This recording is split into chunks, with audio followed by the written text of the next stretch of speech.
Right now, as you lie still, time is passing at a slightly different rate at your head than at your feet. This is not a metaphor. The general theory of relativity predicts, and atomic clocks have confirmed, that clocks at higher altitudes run faster than clocks at lower altitudes because they are farther from the center of the Earth, where gravity is slightly weaker. The difference across the length of a human body is too small to measure with any clock you could place on a shelf, roughly a few nanoseconds across the span of a lifetime, but it is real. It is happening right now. The top of your body is aging slightly faster than the bottom. Time is the most familiar thing in the universe and the least understood. You experience it constantly, you measure it relentlessly, and you cannot stop it, reverse it, or step outside it to look at it. It flows through you and around you, or perhaps more accurately, you move through it, carried forward from one moment to the next by a process that no physical theory fully explains, and yet the physics of time, what it is, how it works, how it connects to space and gravity and entropy and quantum mechanics, is one of the most beautiful and strange structures in all of science. It is also, on the scale of the universe, one of the newest areas of inquiry. Physics has known about time for as long as it has been physics, yet the deepest questions about time remain open. Let your breathing slow, and let time slow with it. The slower you breathe, the more completely you will be present in this moment, and the more you will feel the extraordinary fact that this moment exists at all, that there is a now, that there has been a past and will be a future, that the universe has arranged itself so that conscious beings can sit at the intersection of all three and wonder about it. Albert Einstein published his special theory of relativity in June 1905 in a paper titled On the Electrodynamics of Moving Bodies, submitted to the journal Annalen der Physik when he was 26 years old and working as a technical expert, third class, at the Swiss Patent Office in Bern. The paper contained no citations and no experiments. It rested on two postulates. First, the laws of physics are the same in all inertial reference frames, meaning in all frames of reference that are moving at constant velocity and are not accelerating. Second, the speed of light in a vacuum is the same for all observers, regardless of the relative motion of the light source or the observer. From these two postulates, Einstein derived the entire framework of special relativity, including the relativity of simultaneity, time dilation, length contraction, and the equivalence of mass and energy. The constancy of the speed of light had been established experimentally, though not understood theoretically, by the Michelson-Morley experiment of 1887. Albert Michelson and Edward Morley set out to measure the difference in the speed of light in the direction of the Earth's motion through the hypothetical luminiferous ether and perpendicular to it. The ether was the medium through which light was believed to propagate, analogous to the medium through which sound propagates through air. If the ether existed and the Earth was moving through it, the speed of light measured and the direction of motion should differ slightly from the speed measured perpendicular to the motion. Michelson and Morley found no difference. The null result was one of the most significant experimental results in the history of physics. It showed that the speed of light at 299,792, 458 meters per second in vacuum is the same in every direction, regardless of the motion of the observer. Einstein's insight was to take this experimental fact and make it a foundational postulate, and then to follow the logic wherever it led, even when it led to conclusions that seemed to violate common sense. If the speed of light is the same for all observers, then two observers moving at different velocities must disagree about time and space. This is not a limitation of measuring instruments or a philosophical puzzle about perception. It is a fundamental feature of the structure of reality. The clearest way to see why time must dilate is the light clock thought experiment. Imagine a clock consisting of two mirrors facing each other, with a pulse of light bouncing back and forth between them. Each round trip of the light pulse counts as one tick of the clock. Now imagine this clock is placed on a spaceship moving past you at high speed. From the perspective of someone on the spaceship, the light pulse bounces straight up and down between the two mirrors. From your perspective, watching the spaceship go past, the mirrors are moving horizontally while the light bounces, so the light must travel a longer diagonal path to go from one mirror to the other. Since the speed of light is the same in both reference frames, and the light in your reference frame travels a longer path, the clock on the spaceship must tick more slowly than an identical clock at rest relative to you. This is time dilation. Moving clocks run slow.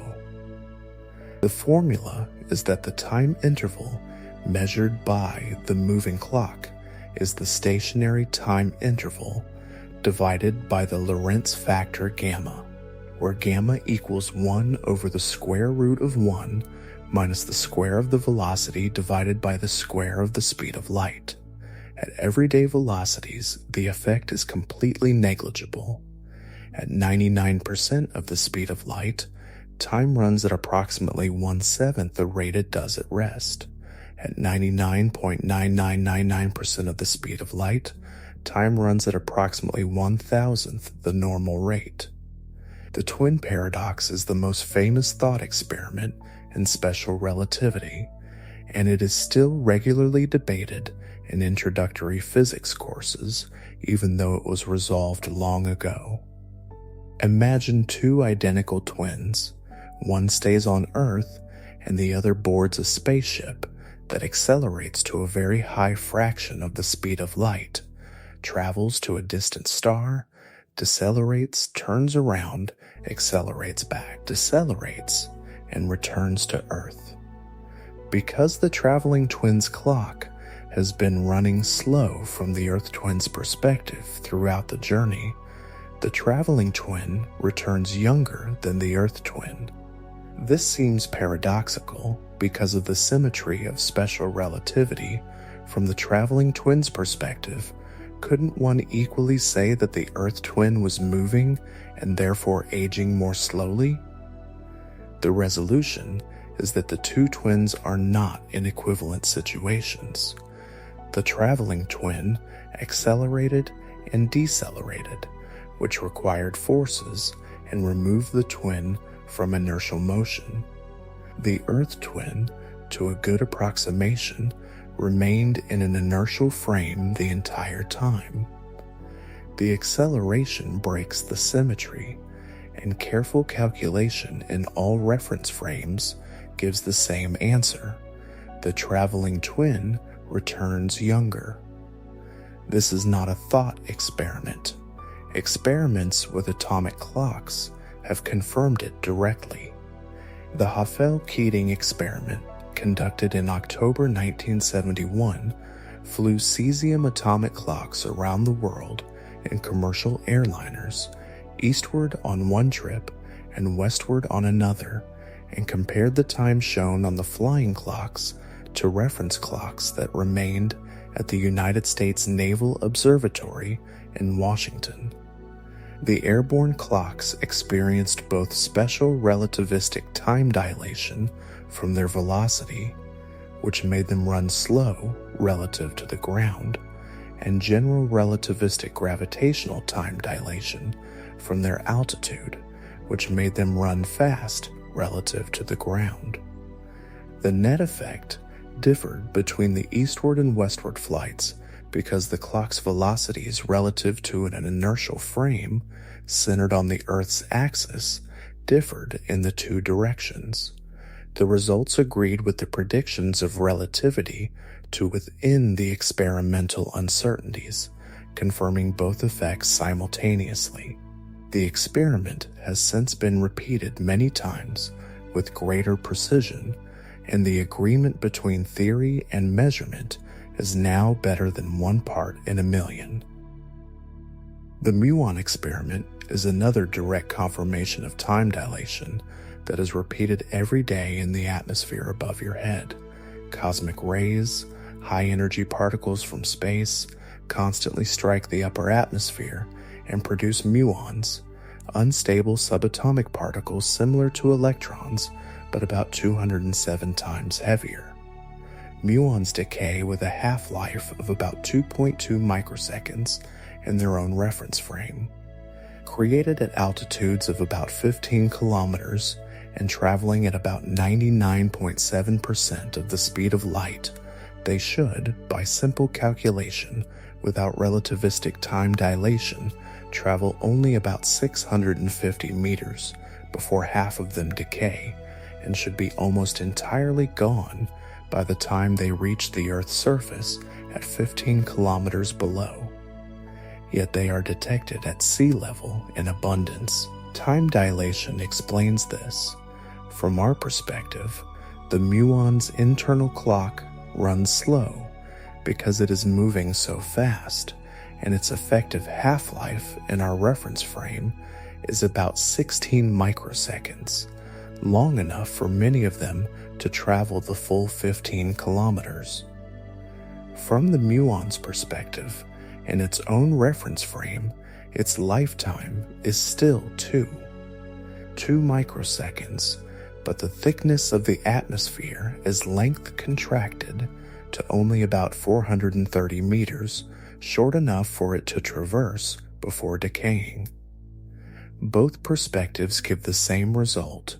The muons arrive at sea level. The global positioning system, the network of satellites that your phone uses to determine its location, depends on the corrections predicted by both special and general relativity for its precision. GP satellites orbit at an altitude of about 20,200 kilometers, where gravity is weaker than at the Earth's surface, and they move at about 14,000 kilometers per hour relative to the ground. General relativity predicts that the satellite clocks run fast relative to ground clocks by about 9 microseconds per day because of the weaker gravity. Special relativity predicts that the satellite clocks run slow by about 7.2 microseconds per day because of their velocity. The net effect is that the satellite clocks gain about 38.4 microseconds per day relative to ground clocks. This is a small number, but it is not negligible. 38 microseconds per day corresponds to an error in position of about 11 kilometers per day. The GPS system corrects for this relativistic effect by programming the satellite clocks to run slow before launch by exactly the predicted relativistic rate difference. Without this correction, GPS would be useless for navigation within a few hours of operation. In 1908, the mathematician Hermann Minkowski, one of Einstein's former professors, gave a famous lecture in which he unified space and time into a single four-dimensional mathematical structure called spacetime. He opened the lecture with the words, "Henceforth space by itself and time by itself are doomed to fade away into mere shadows, and only a kind of union of the two will preserve an independent reality." In Minkowski's formulation, each event in the universe is specified by 4 coordinates, 3 spatial coordinates, and 1 time coordinate. The separation between 2 events in spacetime is measured not by ordinary distance, but by the spacetime interval, a quantity that remains the same for all observers regardless of their relative motion. The spacetime interval between 2 events is defined as the square of the time difference multiplied by the square of the speed of light, minus the sum of the squares of the 3 spatial differences. When the spacetime interval is positive, the separation is called time-like, meaning a signal slower than light could connect the 2 events and there is a causal relationship possible between them. When it is negative, the separation is space-like, meaning no causal signal can connect the events. And different observers will disagree about which event happened first and whether they happened simultaneously. When the spacetime interval is 0, the 2 events lie on the same light cone, connected by a signal traveling at exactly the speed of light. The light cone is one of the most important concepts in modern physics. At any point in spacetime, the light cone divides all possible events into 3 categories: the past, the future, and the elsewhere.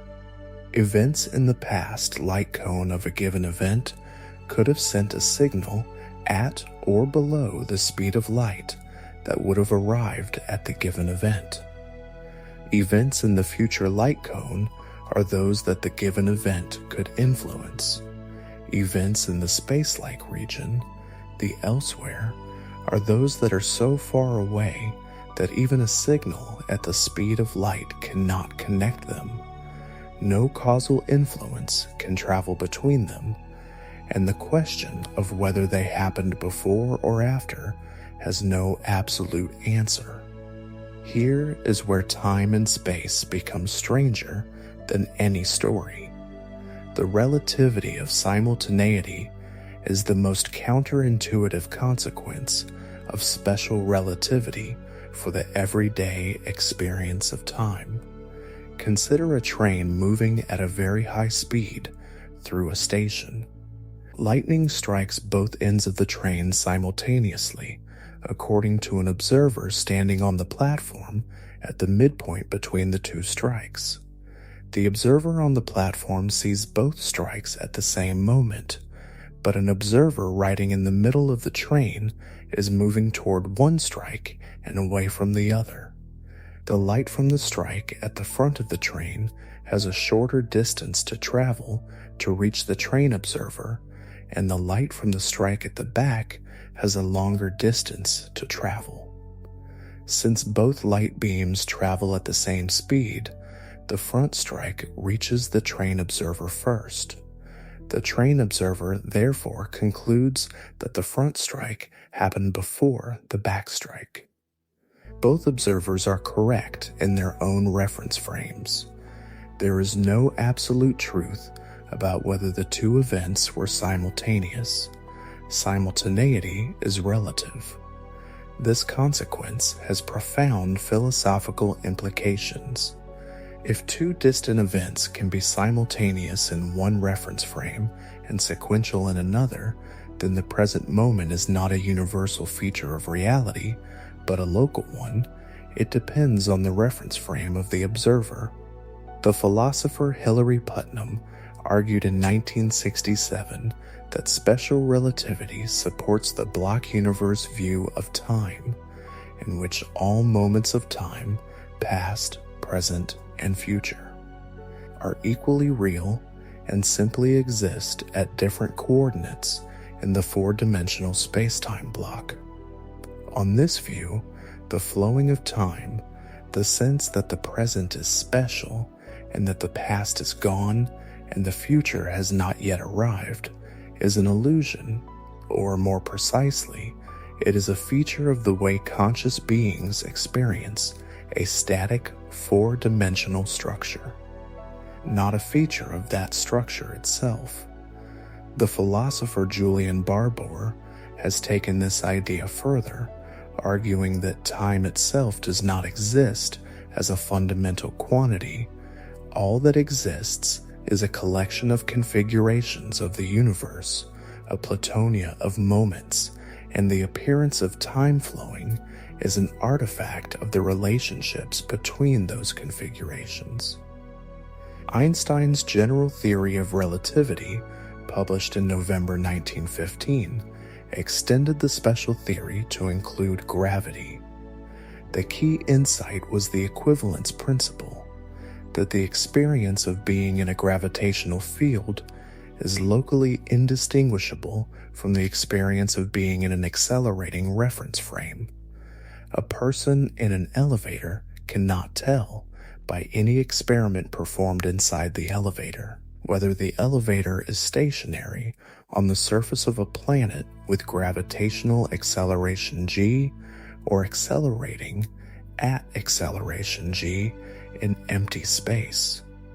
This equivalence, which Einstein called the happiest thought of my life, suggested that gravity is not a force in the Newtonian sense, but a manifestation of the curvature of spacetime. Mass and energy curve spacetime, and objects moving through curved spacetime follow the straightest possible paths in that curved geometry called geodesics. What we perceive as the gravitational attraction between two masses is actually each mass following a geodesic in the curved spacetime produced by the other. Gravitational time dilation follows directly from the equivalence principle. If time dilates in an accelerating reference frame, as special relativity predicts through the equivalence of acceleration in gravity, then time must also dilate in a gravitational field. Clocks closer to a massive object run slower than clocks farther away. The stronger the gravity, the slower the clocks. This was first tested by Robert Pound and Glenn Repka at Harvard University in 1959 in an experiment that measured the change in frequency of gamma rays as they fell from the top to the bottom of a 22-meter tower. The gamma rays gained energy as they fell, shifting to slightly higher frequencies by exactly the amount predicted by general relativity, a fractional frequency change of about 5 times 10 to the minus 15. The agreement with theory was within 1%. Subsequent measurements with better instruments have improved the agreement to parts per million. Near a black hole, gravitational time dilation becomes extreme. At the event horizon of a black hole, the surface from which not even light can escape. Time dilation is infinite from the perspective of a distant observer. A clock at the event horizon appears to a distant observer to be frozen, running infinitely slowly, its last tick never quite completing. A person falling into the black hole in their own reference frame crosses the event horizon in finite proper time and continues to fall toward the singularity. But from the perspective of an observer far from the black hole, that falling person is never seen to cross the event horizon. They appear to fall more and more slowly, redshifting into invisibility as their signals take longer and longer to escape. The falling person experiences a finite time before reaching the singularity. The external observer never sees them cross. Both perspectives are equally correct in their own reference frames.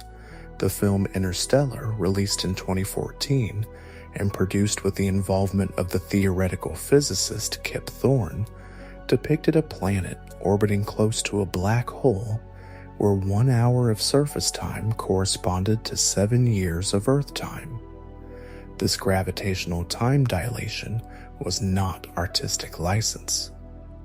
For a planet orbiting at 1.003 times the Schwarzschild radius of a supermassive black hole, such extreme time dilation is physically possible, though no planet could actually exist in such an orbit without being torn apart by tidal forces. Kip Thorne, who won the Nobel Prize in Physics in 2017 for his role in the first detection of gravitational waves, was a scientific advisor on the film and wrote a companion book explaining the science behind each scene. Entropy is the quantity at the center of the mystery of time's direction. The fundamental laws of physics, from Newton's equations to quantum mechanics to general relativity, are time-symmetric. They work equally well whether time runs forward or backward. The equations describing the collision of two billiard balls are the same whether you watch the collision forward or in reverse. The equations describing the interaction of two particles in a quantum field theory are the same.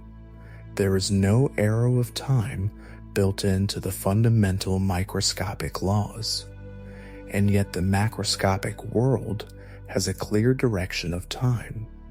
An egg falls and breaks, it does not spontaneously reassemble. Ice melts in a warm drink, it does not spontaneously refreeze. Smoke disperses from a chimney, it does not spontaneously concentrate back into it. The second law of thermodynamics says that the total entropy of a closed system cannot decrease over time, it can only stay the same or increase. Why does a time-symmetric microscopic physics produce a time-asymmetric macroscopic world? The answer, according to Ludwig Boltzmann's statistical mechanics developed in the 1870s and 1880s, is that entropy is a measure of the number of microscopic configurations consistent with a given macroscopic state. A high entropy state is one that can be realized in many different microscopic ways. The scattered molecules of a broken egg can be arranged in an enormous number of configurations, all of which look broken. A low entropy state is one that can only be realized in very few ways. A perfectly intact egg has a very specific spatial arrangement of its molecules. If all microscopic states are equally likely, then the system will almost certainly evolve toward higher entropy simply because there are so many more high entropy states than low entropy states. The second law is a statement about probabilities, not about any directionality built into the microscopic laws. But this explanation only pushes the mystery back one step. If the microscopic laws are time-symmetric, why was the universe in such an extraordinarily low entropy state in the past? Why was the universe at the moment of the Big Bang, or even just a few seconds after the Big Bang, in a state of extraordinarily low entropy rather than in the high entropy thermal equilibrium that the laws of statistical mechanics say it would tend toward? This question, sometimes called the past hypothesis, is one of the deepest unsolved problems in physics. The physicist Sean Carroll and others have argued that the low entropy of the past is a boundary condition of the universe that has no explanation within current physics and may require a new theory of cosmological initial conditions. Johann Joseph Loschmidt pointed out in 1876 what became known as Loschmidt's paradox. If you take any physical process that is allowed by the laws of physics and reverse the velocities of all the particles, you get another process equally allowed by the laws. Since entropy increases in the forward direction, it should decrease in the reverse direction. But then the time reverse of any entropy increasing process is an allowed entropy decreasing process, which seems to violate the second law. The resolution is that the time reversed processes are allowed by the microscopic laws, but are astronomically unlikely. The probability of finding all the scattered molecules of broken glass spontaneously moving together to reassemble the glass is not zero, but it is so small that it will essentially never happen in the age of the universe. The second law is a probabilistic statement, not an absolute one. The Poincaré recurrence theorem, proved by Henri Poincaré in 1890, states that a finite mechanical system with finite energy and a bounded phase space will, after a sufficiently long but finite time, return to a state arbitrarily close to its initial state. This means that given enough time, a glass of water that is mixed with a drop of ink will spontaneously unmix and the ink drop will reform. The time required is staggeringly large, far larger than the current age of the universe, but the theorem guarantees it will eventually happen in a sufficiently long-lived universe. Boltzmann used this theorem to argue that the entropy decrease we observe as the arrow of time is simply a very long fluctuation in an eternal universe that, on average, is in thermal equilibrium. Most of the time, the universe is in a high entropy state of maximum disorder, but occasionally, over astronomically long timescales, random fluctuations produce lower entropy configurations. The Boltzmann brain is a disturbing consequence of taking these ideas seriously.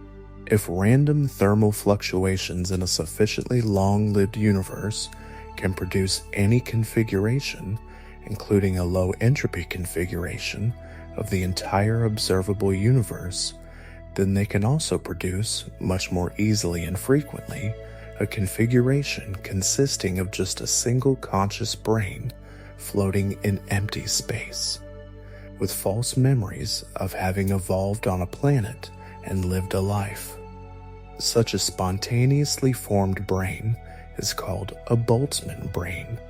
If the universe is eternal, and if Boltzmann's statistical arguments are correct, then Boltzmann brains should be vastly more common than evolved brains, which means that you are more likely to be a Boltzmann brain with false memories than an evolved human. Most physicists take the Boltzmann brain problem as a sign that some assumption in the argument is wrong, most likely the assumption that the universe is eternal and that the relevant ensembles are uniform over all configurations. The Planck time, named after the physicist Max Planck, who first identified the fundamental scales of nature in 1899, is approximately 5. 39 times 10 to the power of minus 44 seconds. It is the time it takes light to travel one Planck length, which is approximately 1.62 times 10 to the power of minus 35 meters. The Planck time and Planck length set the scale at which quantum gravitational effects become important. Below the Planck scale, the smooth spacetime of general relativity breaks down, and a theory of quantum gravity, which we do not yet have, becomes necessary. The Planck time is thought to be the smallest meaningful unit of time. The question of what happened before or during the Planck epoch after the Big Bang cannot be answered by any current theory. It is not that the answer is unknown, it is that the concepts of before and during may not be well defined at that scale. Time crystals are one of the strangest recent discoveries in physics. In 2012, the Nobel Prize-winning physicist Frank Wilczek proposed a new phase of matter called a time crystal, which would be the temporal analog of an ordinary crystal. An ordinary crystal, like the salt crystal in a salt shaker, has a spatial structure that repeats periodically in space. The atoms are arranged in a regular lattice that repeats with a fixed period in each of the three spatial directions. Wilczek proposed that a time crystal would have a structure that repeats periodically in time, breaking the time translation symmetry of physics, just as an ordinary crystal breaks spatial translation symmetry. After early theoretical objections were overcome, time crystals were first demonstrated experimentally in 2021 by a collaboration involving Google and the University of Maryland, using a quantum computer with 20 quantum bits. The system oscillated between two states, with a period twice that of the driving force that was applied to it, in a stable, self-sustaining temporal pattern that did not require energy input to maintain. Time crystals are not clocks. They are a new phase of matter in which the ground state of the system breaks time translation symmetry. Atomic clocks are the most precise timekeepers ever built, and they define the second. The International System of Units defines the second as exactly 9,192,631,770 oscillations of the electromagnetic radiation corresponding to the transition between two specific hyperfine energy levels of the ground state of the cesium-133 atom. Modern cesium fountain atomic clocks, in which cesium atoms are launched upward and fall back under gravity through a microwave field, lose or gain less than 1 second every 300 million years. Optical lattice clocks, in which atoms of strontium or ytterbium are trapped in a lattice of laser light and interrogated with visible light rather than microwave radiation, are even more precise. Some have been demonstrated to be accurate to 1 second in approximately 300 billion years, far longer than the current age of the universe. These clocks are sensitive enough to measure the gravitational time dilation produced by lifting them 30 centimeters off the floor.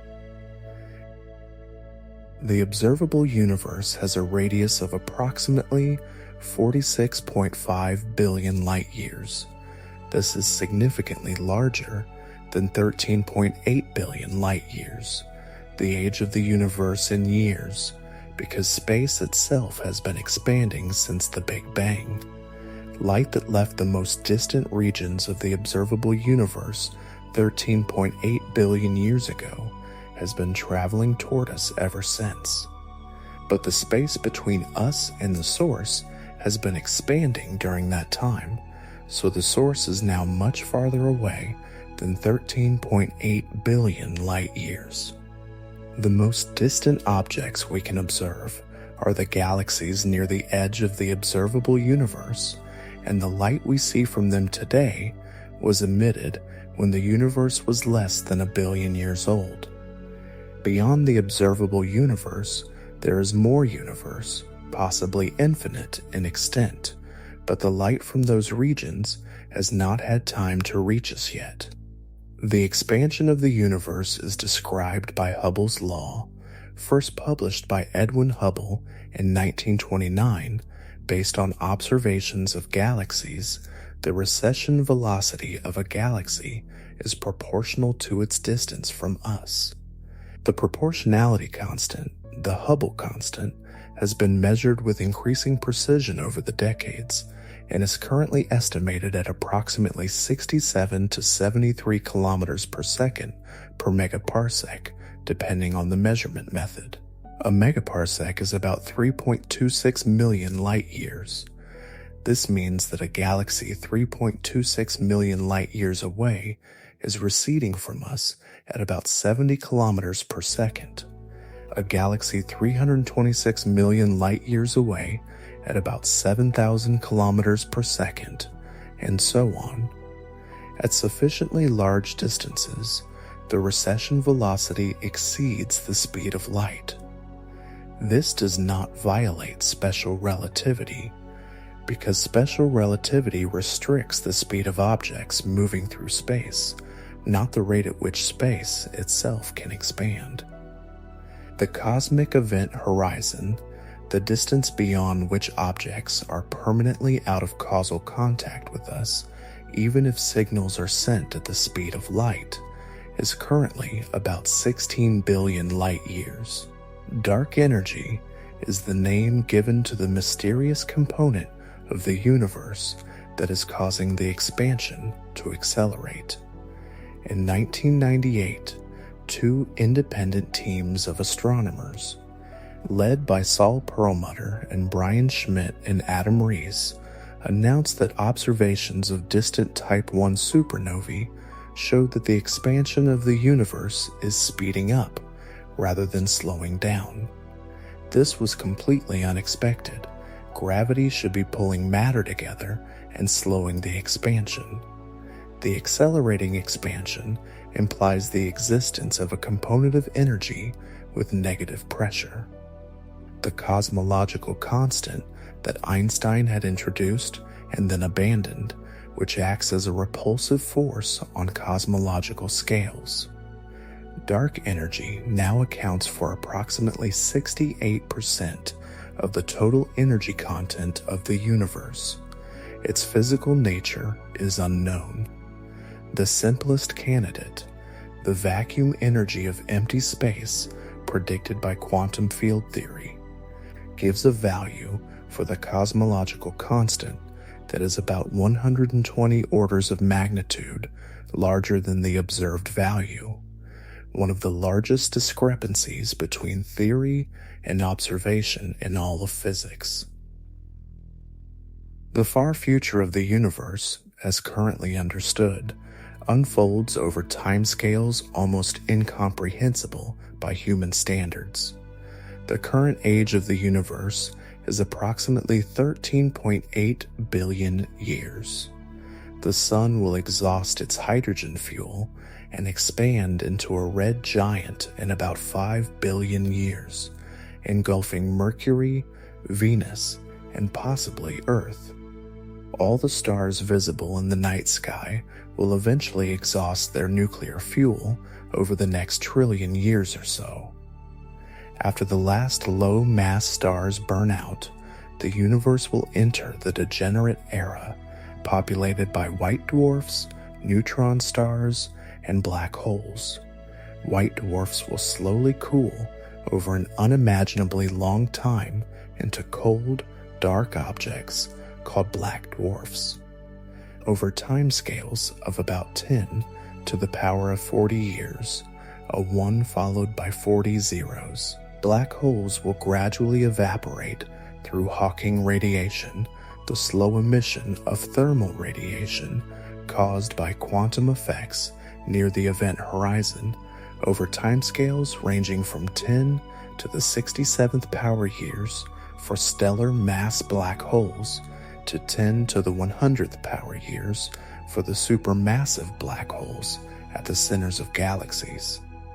After all black holes have evaporated, the universe will be filled only with photons and leptons at a temperature approaching absolute zero, in the state called the heat death, the maximum entropy state from which no further useful energy can be extracted and no further ordered structures can form. The universe will have reached the end of the thermodynamic arrow of time. The problem of time in quantum gravity is one of the deepest unsolved problems in theoretical physics. In ordinary quantum mechanics, time is an external parameter. The Schrödinger equation, which governs the evolution of quantum states, treats time as a fixed background in which quantum systems evolve. In general relativity, time is dynamical. It is part of the spacetime structure that is shaped by matter and energy. When physicists attempt to combine quantum mechanics and general relativity into a theory of quantum gravity, the result is the Wheeler-DeWitt equation, derived in the 1960s by John Wheeler and Bryce DeWitt, which describes the quantum state of the universe. The remarkable feature of the Wheeler-DeWitt equation is that it contains no time variable. It is a timeless equation that describes the quantum state of all of spacetime at once. This suggests that at the deepest level, time is not a fundamental ingredient of reality, but an emergent property. It is what appears when you look at the Wheeler-DeWitt equation from the perspective of an observer inside the universe, asking how the universe looks from a particular internal reference point. Carlo Rovelli, Alain Connes, and others have proposed the thermal time hypothesis that what we experience as the flow of time is the experience of increasing entropy, the experience of a system evolving from states that can be realized in few ways toward states that can be realized in many more ways. On this view, time is not built into the fundamental structure of reality. It emerges from thermodynamics. It is the direction of increasing entropy that we perceive as forward, and the passage of time is the passage of the universe from order to disorder. Closed time-like curves are paths through spacetime that loop back on themselves, connecting an event to its own past. They appear as solutions to the equations of general relativity in several physically interesting contexts.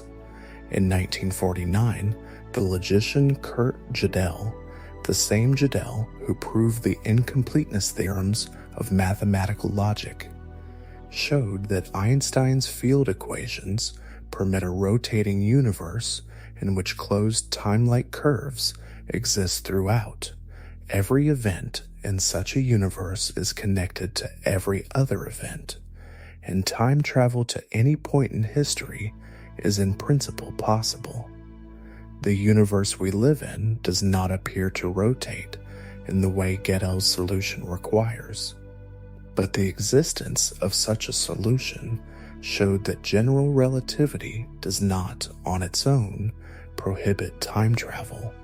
The Kerr metric, the exact solution of Einstein's equations describing a rotating black hole, also contains closed time-like curves in the region beyond the inner event horizon.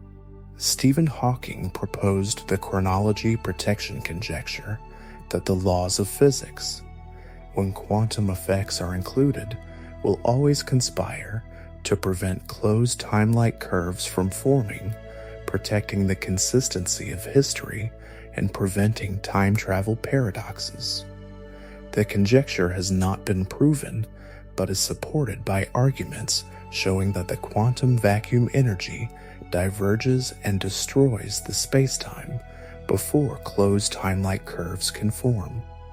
Wormholes, or Einstein-Rosen bridges, are hypothetical tunnels in spacetime connecting two distant regions. They were first described mathematically by Einstein and Rosen in 1935 as a feature of the Schwarzschild solution to Einstein's field equations. A Schwarzschild wormhole is not traversable. It collapses too quickly for any signal or traveler to pass through. In 1988, Kip Thorne and his collaborators showed that a traversable wormhole is mathematically possible if the throat of the wormhole is threaded with exotic matter with negative energy density, which would exert a repulsive gravitational effect and hold the wormhole open against collapse. The Casimir effect, the attractive force between closely spaced conducting plates caused by quantum vacuum fluctuations, produces a measurable negative energy density between the plates, suggesting that exotic matter is not entirely impossible. However, the amounts of exotic matter required to stabilize a traversable wormhole are many orders of magnitude beyond any known physical process. If a traversable wormhole could be constructed and one of its mouths could be accelerated to relativistic velocities or placed near a massive object, special and general relativistic time dilation would create a time difference between the two mouths, making the wormhole into a time machine. The possibility of time travel, even in principle, raises the grandfather paradox. If you could travel back in time and kill your grandfather before your father was conceived, you would never have been born and would never have built the time machine. Various resolutions have been proposed. The Novikov self-consistency principle, proposed by the Russian physicist Igor Novikov, states that any events that occur through time travel are already part of history.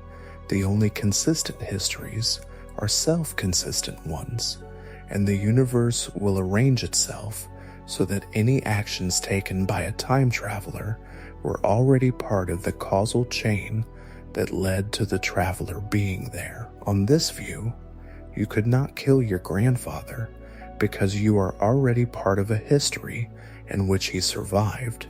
The gun would jam, or you would miss, or something else would prevent the killing.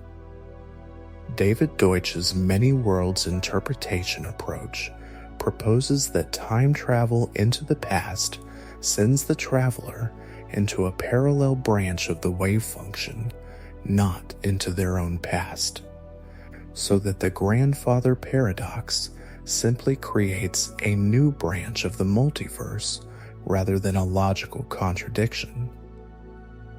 The T-violation in particle physics shows that time asymmetry is not entirely absent from the fundamental laws, only from the laws describing the strong and electromagnetic interactions.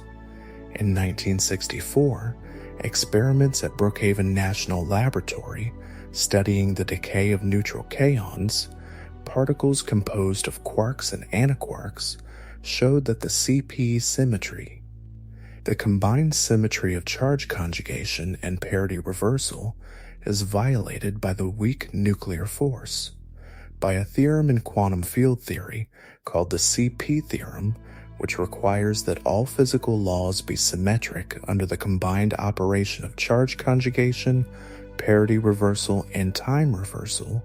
CP violation implies T violation.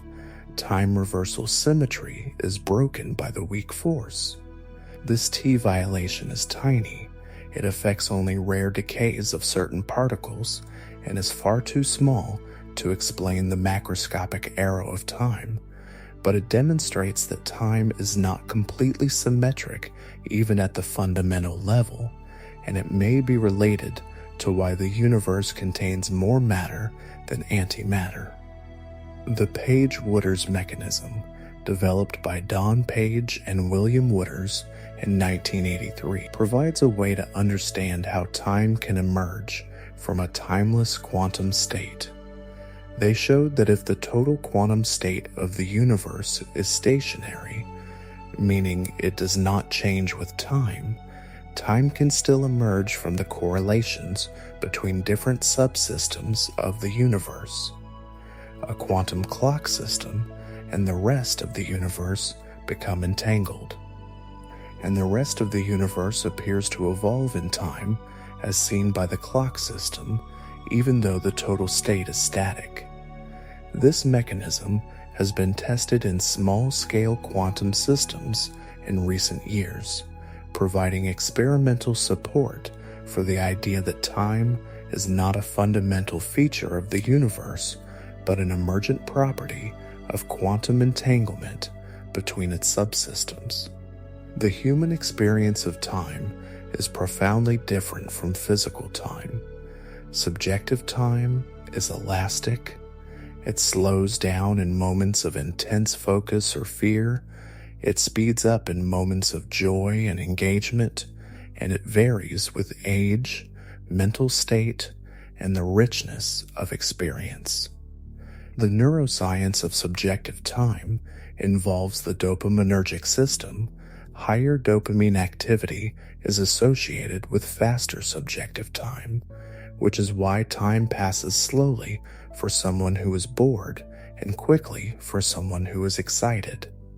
In moments of extreme danger, the brain enters a state of heightened sensory processing that causes an increase in the density of memories formed per unit of real time, which is later interpreted retrospectively as time having slowed down. This is not a change in the rate of physical processes, but in the rate of memory formation. The body's experience of time is anchored to the circadian clock in the suprachiasmatic nucleus, which entrains itself to the 24-hour cycle of daylight and darkness through the photosensitive retinal ganglion cells that project directly to it. This internal clock drives the daily rhythms of cortisol, melatonin, body temperature, heart rate, and dozens of other physiological variables, coordinating the body's internal processes with the external cycle of day and night. The circadian clock is the body's connection to cosmic time. It is the mechanism by which the rotation of the Earth, which sets the length of the day, is encoded into every cell of the body. The light of the morning sun, striking the melanopsin containing cells of the retina, resets the suprachiasmatic nucleus each day, keeping the body's internal time synchronized with the movement of the planet through space. Right now, as you lie still, your suprachiasmatic nucleus is releasing the inhibition on melatonin secretion that daylight enforced. Melatonin is rising in your bloodstream, signaling to every cell in your body that it is night, that it is time to slow the processes of wakefulness, to lower core body temperature, to begin the transition to sleep. Your body temperature has been falling for the last hour or two, driven by the circadian clock's schedule of thermoregulation. The firing rate of the neurons in your cerebral cortex is slowing. The alpha waves that appeared when you first closed your eyes are giving way to slower theta rhythms. And somewhere in the architecture of your nervous system, the ancient machinery of sleep, refined by evolution over hundreds of millions of years, is taking over from the machinery of wakefulness. The universe is 13.8 billion years old. Your galaxy is about 10 billion years old. Your sun and the solar system formed 4.6 billion years ago. Life on Earth began about 3.8 billion years ago. The first nervous systems appeared about 600 million years ago, the first sleep-like states in which animals became periodically quiescent and unresponsive but could be awakened by strong stimulation, appeared even earlier. Sleep is as old as the nervous system. The circadian rhythm is as old as life itself. Even bacteria have molecular oscillators that track the 24-hour day. The passage of time through your body tonight is continuous with the passage of time through every living thing that has ever existed on this planet, all the way back to the first organisms that synchronized their chemistry to the rotation of the Earth. Space is not nothing. It is something that can stretch and curve and vibrate, that has quantum properties at the smallest scales, that is filled with the quantum vacuum energy of fields, that participates in the dynamics of the universe as an active player rather than a passive stage. The vacuum of space, even in a region containing no particles at all, is filled with fluctuating quantum fields whose energy is real and measurable. The Casimir effect, the attractive force between closely spaced conducting plates in a vacuum is a direct measurement of the energy of the quantum vacuum. Space expands, carrying galaxies apart from each other, not like objects moving through a fixed background, but like raisins in a rising loaf of bread, each raisin moving away from every other as the dough expands. The space between galaxies is growing. The Andromeda Galaxy, 2.5 million light-years away, is currently approaching us because our local gravitational attraction overcomes the expansion at this distance, and it will collide with the Milky Way in about 4.5 billion years. But more distant galaxies are receding, and the most distant ones are receding faster than light, carried beyond reach by the expansion of the space between us. The texture of spacetime at the smallest scales is unknown. Loop quantum gravity, one of the leading approaches to quantum gravity, proposes that spacetime at the Planck scale is not continuous but granular, composed of discrete units of area and volume called spin networks, whose dynamics are described by spin foams.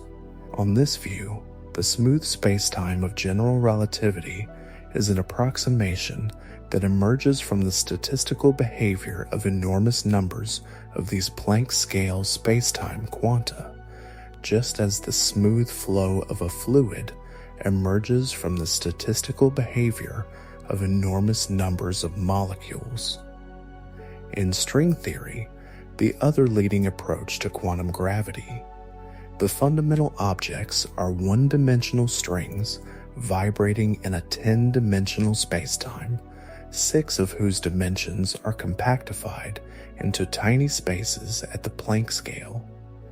The geometry of the extra dimensions determines the physical constants of the universe we observe in the remaining 4 dimensions, including the speed of light and the constants of the fundamental forces. What is time?